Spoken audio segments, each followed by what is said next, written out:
The days following the temporary guardianship approval passed in a whirlwind of careful preparation, quiet reflection, and small but meaningful moments of daily life.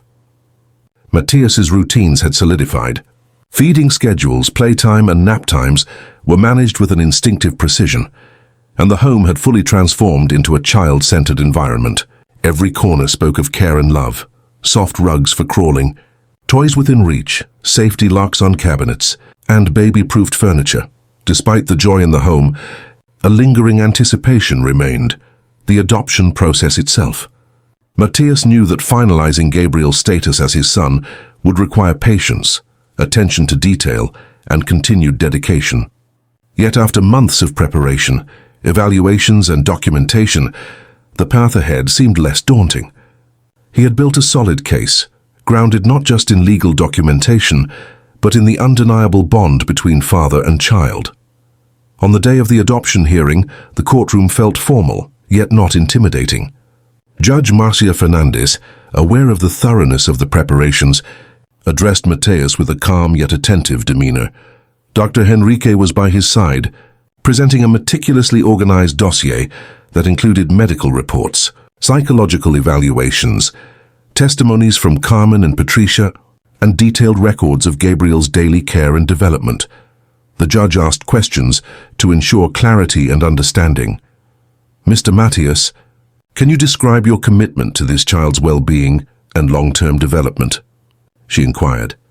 Matthias, calm and confident, replied, "From the moment I found Gabriel, I took full responsibility for his care.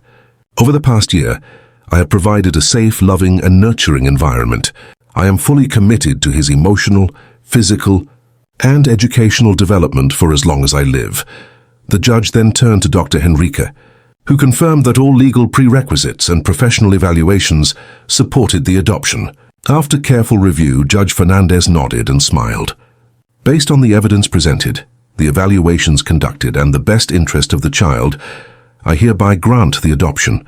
Gabriel Henrique is now legally recognized as your son." Matthias felt a rush of emotions, relief, joy, pride, and an overwhelming sense of purpose. He looked down at Gabriel, who was now fully part of his family, no longer a child of uncertainty, but a son with a secure, loving home. Carmen, who had been quietly observing from the back of the courtroom, approached after the session. Her eyes glistened with pride and emotion. "You've done beautifully, Matthias. Gabriel couldn't have a better father," she said, embracing him warmly. Returning home that day, Matthias held Gabriel close, feeling the weight of responsibility transform into a profound sense of fulfillment. The house, once a silent and elegant space, now echoed with laughter, playful cries, and the simple joy of everyday life. Toys littered the floor, baby books stacked neatly on shelves, and photographs captured moments of Gabriel's growth and milestones. Life had changed in ways Matthias could never have imagined. The structure of his workday shifted to accommodate parenting, yet he found his focus and efficiency improved, not hindered. Delegation and time management became second nature, allowing him to maintain professional success while fully embracing the role of a parent. Gabriel thrived. 8 months old at the time of adoption, he had already begun crawling, exploring, and engaging with his environment with curiosity and confidence. His first words, playful babbles and joyful giggles, became the soundtrack of Matthias's days. Each small milestone brought a sense of awe and accomplishment, reaffirming the decision that had once seemed impulsive but now felt profoundly right. Over time, Matthias reflected on the transformation within himself. The man who once prioritized career achievements above all else had discovered dimensions of love, patience, and empathy previously unknown. The responsibilities that had once felt daunting now provided structure, purpose, and a deep sense of satisfaction. Every smile, every gesture of trust from Gabriel reinforced the connection that had grown stronger with each passing day. Carmen continued to visit regularly, now more as a loving grandmother than a professional advisor. Her guidance remained invaluable, but the relationship had evolved into one of mutual affection and shared joy in Gabriel's growth. Patricia, too, noticed the transformation, commenting on how Matthias seemed happier, more relaxed, and more fulfilled than ever before. As months turned into a year, Gabriel became the central focus of Matthias's life. Their bond deepened with every shared moment, mornings filled with laughter, afternoons of discovery in the garden, and quiet evenings of storytelling and play. The lessons of responsibility, empathy, and unconditional love were not just for Gabriel, but for Matthias as well, shaping him into a more complete and compassionate individual. One tranquil evening, Matthias watched Gabriel playing in the garden, his tiny hands exploring the grass and flowers under Carmen's watchful eyes. The sunlight filtered through the trees, casting warm patterns across the yard. As the boy's laughter rang clear and joyous, Matthias held a small toy for Gabriel, smiling as the child reached for it, his trust and affection evident in every gesture. In that moment, Matthias understood the profound truth of his journey. The decision to care for an abandoned child had not only created a family, but had transformed his life completely. Success was no longer measured by professional accolades alone, but by the depth of love, joy, and fulfillment within his home. The mansion, once merely a statement of wealth and status, had become a sanctuary of warmth, laughter, and learning. The echoes of footsteps, playful cries, and daily routines spoke of life fully lived and love deeply shared. Gabriel's presence had reshaped every aspect of Matthias's world, grounding him in a reality richer and more meaningful than he had ever imagined. Matthias gently picked Gabriel up, feeling the steady rhythm of his heartbeat and the soft weight of his growing body. He held him close, whispering words of love and reassurance.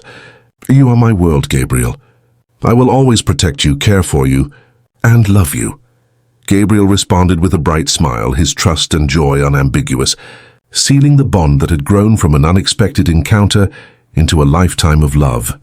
And so, life continued, a life built not on ambition alone, but on the extraordinary connection between father and son. The challenges of parenthood, once foreign and intimidating, had become sources of profound joy. Each day offered new discoveries, laughter, and lessons in love. Matthias knew, without question, that the decision to care for Gabriel had not just saved a child, but had transformed his own heart, teaching him that the truest measure of a life well lived is the love one gives and receives in return. As the sun set, painting the sky in shades of gold and pink, Matthias watched Gabriel play, feeling an overwhelming sense of peace and gratitude. In that serene moment, he realized that some of life's greatest gifts arrive unexpectedly, and when embraced with courage, patience, and love, they create a legacy far beyond anything imagined. The room is quiet, almost eerily so. Cameras are poised, microphones ready, and the world waits. Today, the President of Iran speaks directly, without filter, about his country, its people, and the tensions that have defined decades of global politics. His presence is calm, yet every word carries a weight, the weight of history, faith, and a nation's struggle. First of all, he begins, voice steady and measured, "We thank you for your time." There is a pause, long enough to signal thoughtfulness, a deliberate framing of the conversation that is about to unfold. "We are here at the United Nations General Assembly to engage in dialogue, to seek solutions where there is misunderstanding, and to prevent conflict wherever possible. But dialogue requires honesty, mutual respect, and a willingness to see the truth as it is." The interviewer leans in, carefully choosing words. "Given the history between our nations, is it strange for you to be here in the United States?" The president nods, a faint gesture that seems both courteous and calculating. "Perhaps it may seem unusual to some, but it is necessary. Peace does not flourish in isolation. Even in disagreement we must meet, we must speak. Presence is always preferable to absence." The conversation naturally turns to nuclear programs, a subject fraught with suspicion and fear worldwide. "You've agreed to inspections before," the journalist presses. "Yet there are reports that Iran continues to enrich uranium to levels far above civilian needs. How do you respond?" The president's expression hardens slightly, yet his tone remains calm. "Iran has always honored its agreements with the International Atomic Energy Agency. The enrichment we conduct is within legal frameworks and for peaceful purposes. Energy, medical treatment, agriculture. These are not ambitions of weapons. They are necessities of civilization. When the United States withdrew from the Joint Comprehensive Plan of Action, they ignored international law, creating an environment of mistrust. He leans forward, voice firm. Reports of secret facilities, of covert enrichment, are often based on satellite images or conjecture. Such reports may frighten the public, but they do not replace verification on the ground. Iran remains open to legitimate inspections. Our transparency has always been evident to the world. The journalist presses further, sensing tension. Yet 60% enrichment seems excessive for civilian use. Can you explain why? The president's eyes remain steady, unwavering. Understand the context. All steps taken are in response to unfair sanctions and pressures. Our religious and moral principles forbid nuclear weapons. This is not rhetoric. It is our law, our guiding ethos. The uranium enrichment you reference is part of technical operations, nothing more. It ensures our independence and safeguards our energy programs. A pause, almost reflective, fills the room. The weight of history seems to linger in the air. Do you fear war? The journalist asks quietly, especially with Israel and the United States. He does not flinch. We do not seek war. We have never sought war, but we will defend our people, and we will defend our sovereignty. Consider Gaza. Consider the children suffering there. When injustice goes unchecked, defense becomes necessary. Strength is not aggression. It is survival. He recounts painful memories, the toll of past conflicts, and the resilience of his nation. We remember those 12 days of war. We remember the scientists, the citizens, the innocent lives lost, and yet our people remain united. Our faith, our unity, and our strength have grown through these challenges. Iran has endured, and Iran will endure.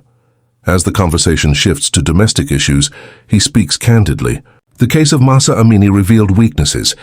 Oversight failed. I have spoken clearly. Women deserve rights, dignity, and safety. But international responses often ignore complexity and exaggerate events for political agendas. Hypocrisy exists in how some nations respond to human rights crises selectively. Our people understand their value and their resilience. Finally, he addresses the world directly, a message intended to resonate far beyond this room. We come here seeking dialogue, not confrontation. We respect peace, justice, and human dignity. We seek coexistence, fairness, and stability alongside all nations. To the American people, your strength and values can be instruments of peace, not instruments of fear. Iran does not seek conflict. Tehran seeks a voice in a fair world. A solemn nod concludes this first segment. May God bless all peoples. May our conversations today pave the way for understanding and ultimately justice. The president leans back slightly, a moment of reflection crossing his face. History cannot be ignored, he begins, voice measured but intense. Many people speak of sanctions, of restrictions, as if they are new, yet they are decades in the making. Layers upon layers of policy, fear, and mistrust. My nation has endured war after war, embargo after embargo. And through it all we have sought to survive, to educate our children, to provide for our people, and to preserve our sovereignty. He pauses, letting the weight of those words settle. Consider the Iran-Iraq War in the 1980s. Millions of lives were lost, cities destroyed, families torn apart. The scars remain visible not only in our cities, but in our hearts. And yet we rebuilt. We invested in education, in medicine, in culture. Even in the darkest moments, our people found resilience. They found hope. The journalist probes further. But what about the perception of Iran as a threat in the global arena? How do you reconcile that with your desire for peace? The president's gaze sharpens. Perception is not reality. Fear is a powerful tool, but it can be manipulated. Our programs, our defense measures, are designed to ensure stability, not provoke aggression. We are surrounded by nations with advanced militaries, by regional powers with ambitions that often conflict with ours. If we did not protect ourselves, who would? And yet we do not seek to impose ourselves on others. This is the distinction often lost in translation. The world sees power as threat, but for us power is survival. He shifts, as if recalling a painful memory. I speak of survival not as a strategy, but as a moral responsibility. Citizens suffer when the world fails to understand their plight. Ordinary families, workers, teachers, students. These are the people who bear the cost of misunderstanding, and it is my duty to speak for them, to shield them from policies that punish the innocent. The conversation turns to sanctions. They are devastating, he admits candidly. They affect medicine, food, industry. When children cannot receive proper treatment because of financial blockades, when farmers cannot export crops because of restrictions, the consequences are human, not political. Yet sanctions continue, often justified as pressure to change policy. But policy is shaped by leaders. It is the people who suffer.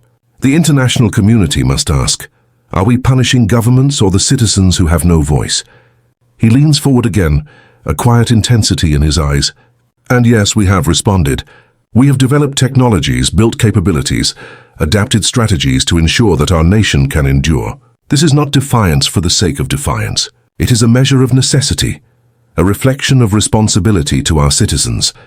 The journalist asks about the younger generation, the students, the youth of Iran. Do they see a future? The president smiles faintly, almost wistfully.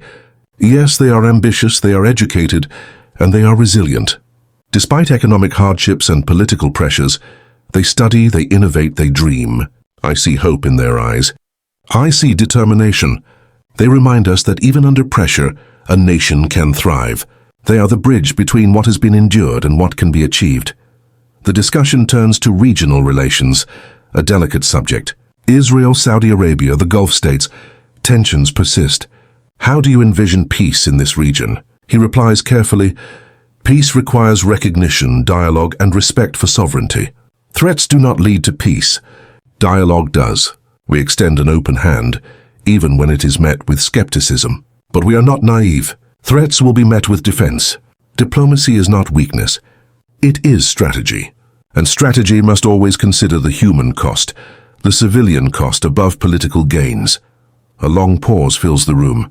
The weight of history, of ongoing conflict, seems almost tangible. Our culture, our religion, our traditions teach us patience and justice, he continues. We are prepared to wait for fairness, even if others are impatient or dismissive. But waiting does not mean inaction. It means careful action, guided by principles rather than impulses. Finally, he touches on an issue that often dominates headlines, the nuclear program. Let me be clear, he says, voice firm. Our nuclear program is for energy, for science, for medicine. Weapons are forbidden. Our compliance with the International Atomic Energy Agency is transparent. We invite inspection, not secrecy. We seek knowledge, not destruction. The camera lingers on his face, capturing determination, experience, and the quiet weight of responsibility. Understand this. Iran seeks a place in the world, not dominance over it.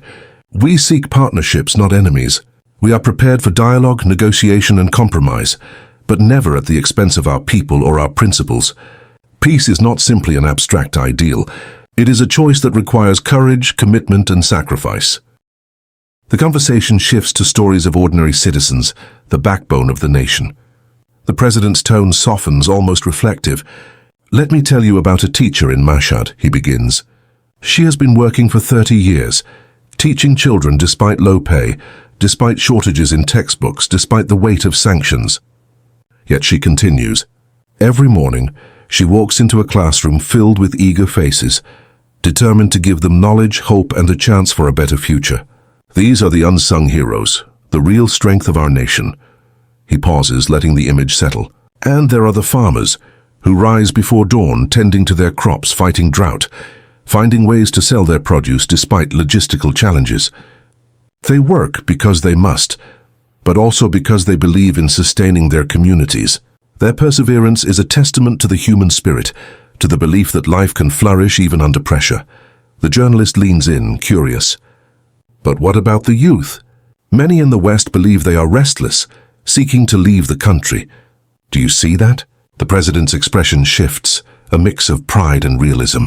Yes, some leave, but many stay, and those who do often carry the torch of change. They innovate, they create businesses. They find ways to connect with the world without abandoning their roots. The diaspora is strong, yes, but it does not diminish those who remain. Our youth are building the foundations for a future that combines tradition with progress. The discussion moves toward technology and scientific advancement. Despite sanctions, Iran has made strides in medicine, aerospace, and renewable energy, he explains.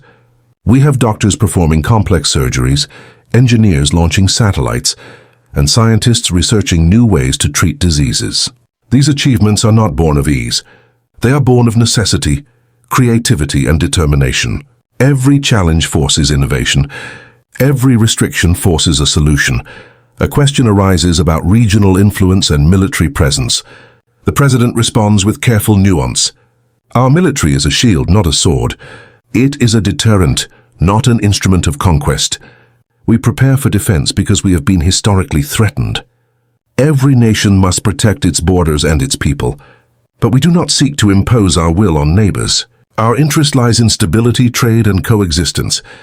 There is a difference between strength and aggression, and that difference is often misunderstood. He leans forward, voice low but firm. We live in a world where words are twisted, where intentions are questioned, and where misunderstanding can lead to conflict. That is why communication is critical. That is why dialogue is necessary, even with those who doubt us. And yet, there is also the harsh reality of geopolitics. The world is not always fair and justice is not always immediate. One must navigate these waters carefully, with patience and clarity of purpose. The journalist asks about the human cost of sanctions, a topic often avoided in public discourse. Families struggle, the president admits. Children need medicine that cannot reach them. Farmers cannot export crops. Students cannot access research. These are ordinary people, paying for policies they did not create. It is a moral dilemma. How do you defend national interests without harming your citizens? The answer is not simple. But we do our best, through subsidies, support networks, and community programs, to ensure that the innocent are protected as much as possible. He recalls a recent visit to a hospital in Tehran. I met a young boy with a rare disease, he says quietly. His treatment was delayed due to limited supplies, but the doctors persisted, improvising, finding alternatives, never giving up. That boy survived, and his story is one among thousands. It reminds me that hope is not theoretical. It is tangible, and it is built by people who refuse to surrender, even when circumstances are dire. The conversation turns to diplomacy. Negotiation is an art, he continues. It is about understanding, not domination. We must listen as much as we speak, respect as much as we assert. And yet we must also be firm. Compromise does not mean capitulation. We seek agreements that are just, not merely convenient for others. That is the challenge of statesmanship, to balance principle with pragmatism. Finally, he touches on culture and heritage, elements often overshadowed by politics. Our literature, our poetry, our music, our architecture, these are not remnants of the past. They are living expressions of who we are. They teach patience, resilience, and beauty. They remind our citizens that life is not only about survival, but about meaning. Culture is our compass in turbulent times. He concludes this segment with a powerful reflection. A nation is not defined solely by its policies or its conflicts. It is defined by its people, by their values, their sacrifices, and their dreams. We are often judged by headlines and summaries, but true understanding requires patience, empathy, and a willingness to look beyond the surface. My role as a leader is to ensure that the voice of the people, their resilience and their hope, is heard by the world. The journalist shifts the focus to diplomacy, asking about moments when negotiations seemed impossible. The president leans back, his expression thoughtful. There are times, he begins, when dialogue is not just difficult, it seems futile. You sit across from leaders who have preconceived notions, whose mistrust runs deep, and you wonder if any bridge can be built. But then you realize that every conversation, no matter how tense, holds potential. Every meeting is an opportunity to clarify, to humanize, to find common ground. He recounts one particular summit where tensions were at their peak. We had been in talks for days and every proposal was met with skepticism. The room was thick with frustration. But then in a quiet moment we spoke not about policies, but about people, families, children, ordinary citizens. And suddenly the atmosphere shifted. It was no longer about power. It was about responsibility. That realization opened doors that had seemed locked forever. The conversation turns to the role of trust in international relations. Trust is fragile, he admits. It is earned slowly and lost quickly, and yet it is essential. Without it, agreements are paper thin, and conflicts are inevitable. That is why we approach every negotiation with transparency as much as possible, honesty as much as diplomacy, and an awareness that the world is watching. He pauses and looks out the window, sunlight casting shadows across the room. History teaches harsh lessons, he continues. Decisions made in haste can haunt generations. That is why leadership demands patience, courage, and the willingness to bear criticism. The weight of responsibility is immense, but it is also humbling. You realize that you are not merely representing a government, you are representing dreams, sacrifices and hopes of millions of people. The journalist asks about crises, those moments that test the very fabric of governance. The president recounts a natural disaster that struck a remote province. A flood came without warning, he recalls, voice low. Entire villages were submerged. Communication lines failed, roads were destroyed. But the response was swift. Local volunteers, soldiers, teachers, doctors all working together. I visited the affected areas, met families who had lost everything, and yet their spirit was unbroken. They thanked us, even though we had only managed to help a fraction of their needs. That resilience is what defines a nation. Then he shares a personal story, one that rarely reaches public attention. Years ago, I visited a small school in the countryside. The students had minimal resources, textbooks tattered, walls bare, but their eyes shone with curiosity. They asked questions about the universe, about science, about history. One boy, barely 10, asked me if it was true that knowledge could change the world. I told him yes, knowledge is power when paired with action and integrity. That boy's question stayed with me. A reminder that leadership is not just about policies, but about inspiring the next generation. The conversation drifts to cultural identity.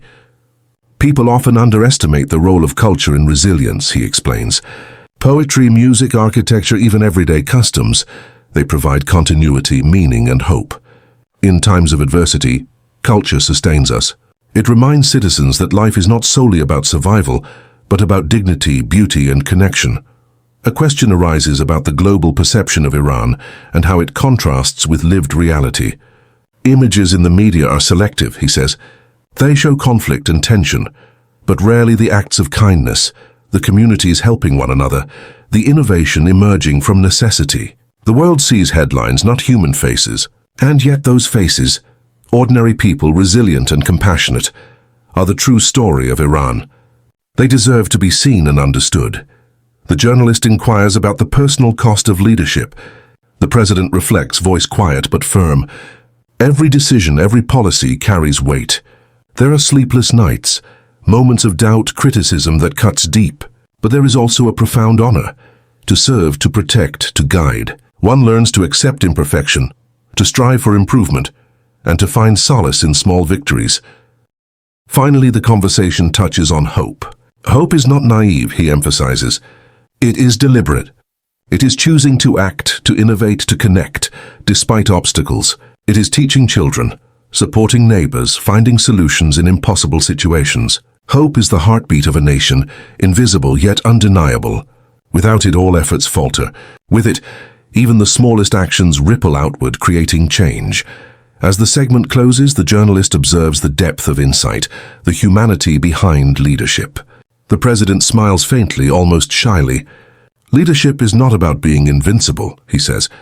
It is about being present, accountable, and committed to a vision that transcends oneself. It is about seeing the people, not just the politics. The discussion shifts to moments in history that shaped his approach to leadership. There are events that leave permanent marks on you, he begins, his voice calm yet deliberate. Some are victories, some are defeats, but each teaches lessons that textbooks can never capture. I remember a negotiation early in my career. It seemed destined to fail. Each side entrenched, voices raised, tempers fraying. But then, in the quiet after hours of tension, someone said something simple, a story about their hometown, their childhood, and suddenly the animosity softened. It was a reminder that behind every policy, every position, there is a human being with experiences, fears, and hopes. He recounts another pivotal event, a moment when a decision could have led to catastrophe.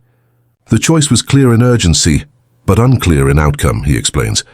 We debated every angle, every consequence. Sleepless nights followed, and yet we had to act.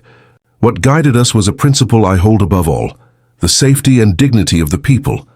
That principle became our compass, and while the path was perilous, it led to resolution rather than disaster.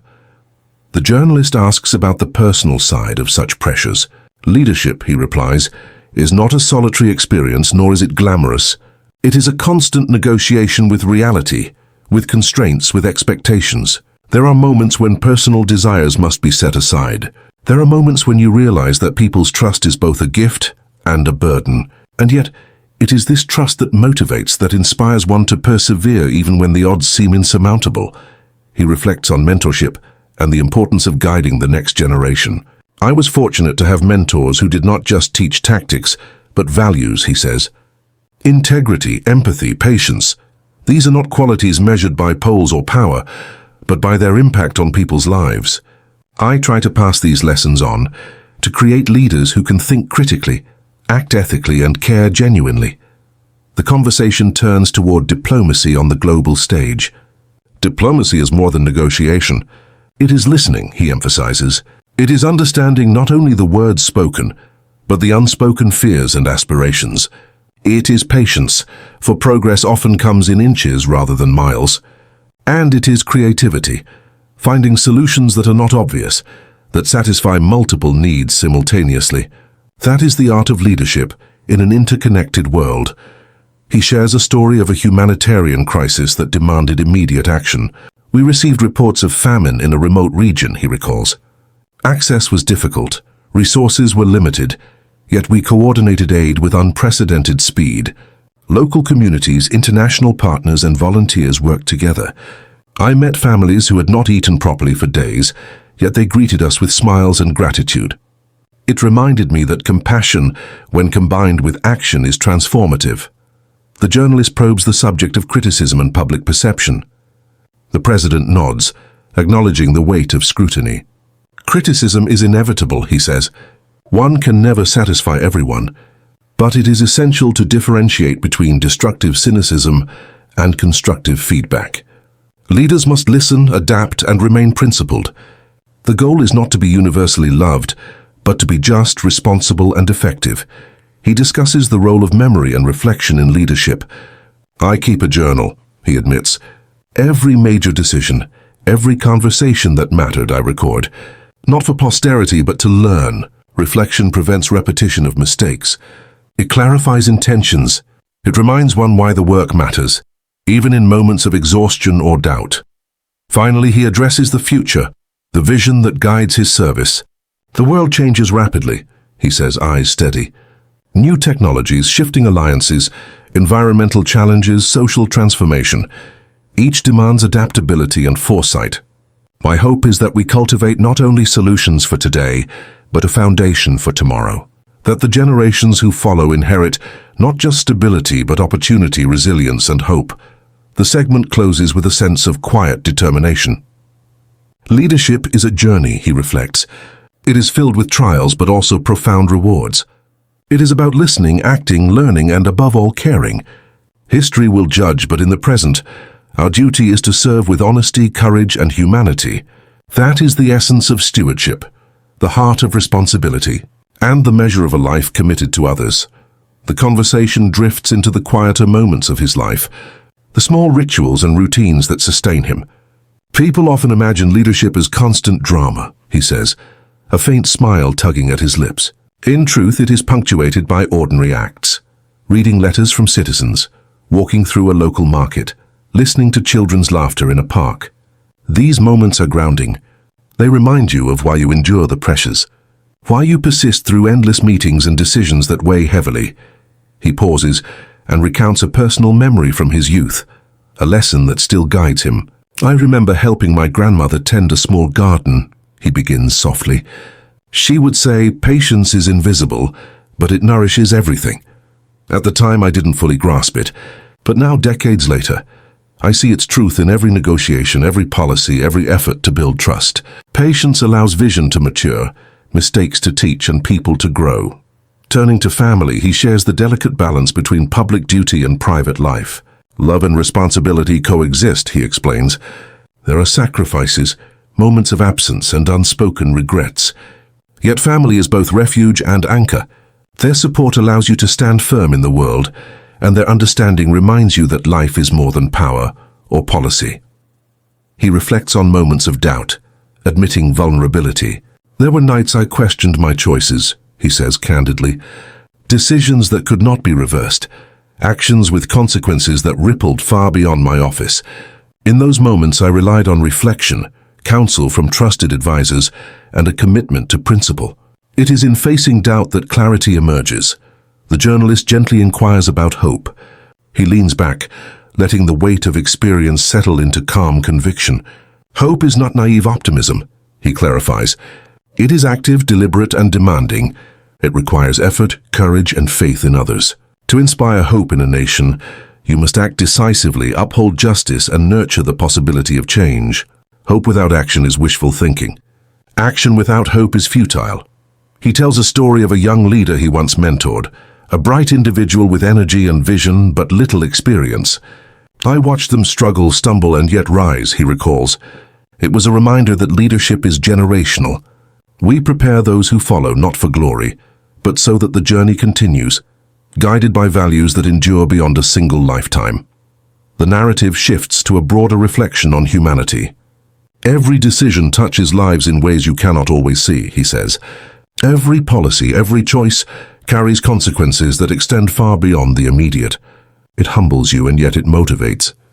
To serve is to accept both privilege and burden, to recognize that your actions are part of a larger story, a story of people striving, suffering, and dreaming together. Finally, he turns inward, sharing a private philosophy. I measure success not by accolades but by impact, he admits. By the people helped, the trust earned, the dignity preserved. History will write its judgment, but in the present the measure is simple. Did you act with integrity? Did you lift others when you could? Did you leave a legacy of hope rather than fear? As the conversation closes, he offers a parting reflection, almost a benediction. Life is fleeting, but responsibility endures. Power passes, fortunes change, and time moves relentlessly. Yet the choices we make, the care we show, and the courage we summon ripple into the future. That is why every decision matters, every act counts, and every moment is an opportunity to serve, to learn, and to hope. The camera lingers on his calm expression, the quiet dignity of someone who has weathered storms, faced scrutiny, and emerged with a clear vision of purpose. The sun dips lower, casting a warm glow across the room, symbolizing the continuity of life, the promise of tomorrow, and the enduring power of thoughtful leadership.